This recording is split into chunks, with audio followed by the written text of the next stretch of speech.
ગુજરાત રાજ્ય પોલીસ મહાનિરીક્ષકના 100 કલાકની કાર્યવાહી અંતર્ગત જૂનાગઢમાં CVD-1 પોલીસ સ્ટેશન વિસ્તારમાં PGVCL અને પોલીસની સંયુક્ત ટીમે કોમ્બિંગ હાથ ધર્યું।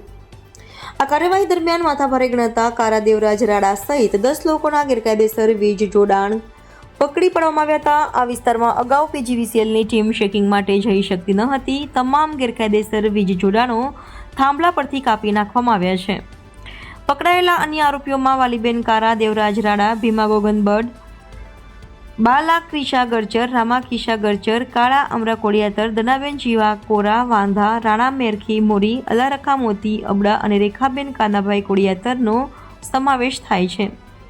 તમામ આરોપીઓ પર કુલ રૂપિયા 10,02,000નો દંડ ફટકારવામાં આવ્યો છે। વિશેષમાં માથાભારે અને કુખ્યાત ગણાતા કારા દેવરાજ રાડા સામે જાહેરનામાના ભંગનો બદલ 3 અલગ અલગ ગુના પણ દાખલ કરવામાં આવ્યા છે। આ કાર્યવાહીથી વિસ્તારના માથાભારે તત્વોમાં ફફડાટ ફેલાયો છે। રિપોર્ટર વિવેક મહેતા, NN ન્યૂઝ, જૂનાગઢ। દર્શક મિત્રો, NN ન્યૂઝને લાઇક, શેર, સબસ્ક્રાઇબ કરો, બેલ આઇકન પ્રેસ કરો જેથી આપને નોટિફિકેશન્સ મળતી રહે।